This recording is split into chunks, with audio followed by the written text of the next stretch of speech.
Okay, can you state your name and age for me? My name is Amanda Schelling and I am 23 years old.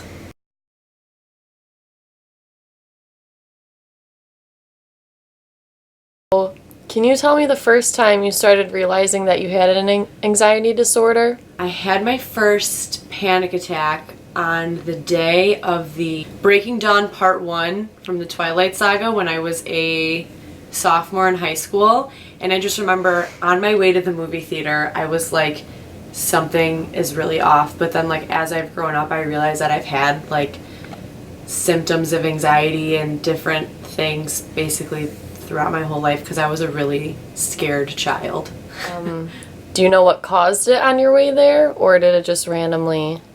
No, it was very random. I was just in the car like with my friends and my mom, and I just felt super off. It felt like my vision was off and like everything was really intensified, and I just knew that something wasn't right. Okay. And after you started realizing you had an anxiety disorder, did you do anything, or? I went to therapy. Like I went to see a psychologist. I don't think she helped very much for my first maybe 2 years of it, just because it was more of like a day-to-day conversation than it was her encouraging me to take like the necessary steps to get over some situations in my life. Did anxiety affect your schooling at all, or different aspects of your life? So high school, I first got diagnosed with anxiety. I was a sophomore, so it was just kind of hard to transition from, living like day-to-day normal and then having to transition into like being worried about when I'm going to have a panic attack and what am I going to do at school in those situations. And then I had to start seeing like the school social worker so she could help me not cope, but she was there to give me like an out for those really hard situations when I needed to like leave class. Or I went through a period when I was a junior where I didn't go to my history class for like 3 weeks because the room itself just like freaked me out. So that was that. But then it wasn't as bad. But then when I got to college, it like completely, rock bottom so bad. I went to COD for 2 years and my anxiety was fine. And then the summer between my sophomore and junior year, I was transitioning from College of DuPage to DePaul. And for some reason, like my anxiety just got so bad to the point where I was like homebound for weeks. I wouldn't drive, I wouldn't do anything. And then I went to DePaul and absolutely hated it. It wasn't for me. And my anxiety was still really bad, and just being in the city wasn't helpful. And then I transferred to North Central College in Naperville, and I really loved it there, but I was still really struggling. So senior year, which was last year, the spring quarter, I ended up taking it off just to like figure out what was going on, because I wasn't on any medication and everything was just kind of snowballing to the point where, again, I wasn't leaving my house. I was scared to drive. I was just literally scared to do anything. So I took that quarter off when I was supposed to graduate, but like it ended up being the best idea for me. So when you were learning different ways to cope, what was that like? What were some good like coping methods? Every time you learn a new coping method, it's easier said than done. Just kind of need to trust that the people that are telling you what you need to do are probably right and know. But some different coping methods I've learned. Like, it's always good to just stop and take a deep breath when you're freaking out, because you don't want to, but you need to just stop for a second. Writing down your feelings instead of just like having pent up energy, like actually writing and releasing energy is a good one.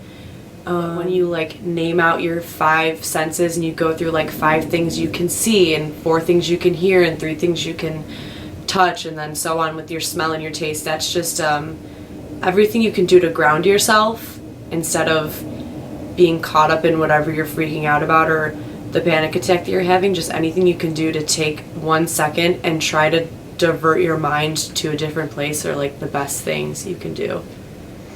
So when you're about to have like a panic attack or you're starting to feel like anxious, what are some physical things that you feel? More so when I'm just anxious, I have like a hard time breathing. It's like you can't get enough air ever. Like your deep breaths aren't deep, or like you can't get enough air out, so you feel like your breathing's just really shallow. When I have panic attacks, I learned this from my therapist that when you have a panic attack, your eyes dilate, so you take in a lot more light. So when I start getting panicky, like I realize that I'm like looking around like a psycho. It's more like a rush of adrenaline when you're having a panic attack that you don't have anywhere to put the energy, so it's all pent up and you're like, okay, something really bad is going to happen. It's just like a really weird physical feeling of like your body's telling you that something's going to happen, but it's really not. Okay, and what is some advice that you would give others who have anxiety? Just keep going. Like, don't give up. It's hard when you, like in my case, like I had to take a quarter off school when I was 3 months from graduating. So you just need to realize that you know what's best for your body, you know what's best for your mind. Having a mental illness is not a personal failure, and it just happened, and it's just how your brain is wired. And then another thing that I learned, especially this past year, is that being on medication is not something to be ashamed of, and I think that was my problem for a really long time. I was always told that being on some kind of medication is like a last resort kind of thing, but I just realized that my brain is wired differently and I need just something to make those connections for myself. So just don't think of, anything you're doing for your mental illness as a failure. And last question, do you have any advice that you would give those who don't have anxiety but are around someone who's experiencing it? I have a really good group of friends and family that I am surrounded with that have learned my different things I need. I think the thing that you need to know most about a friend or family member is you need to take the time to understand what's going to help them. Some people need like just a really good hug. Some people need to be left alone for 10 minutes. Like, it's really everybody's mental illness, just like everybody's physical illness, is different. Like, people react differently when they get a cold.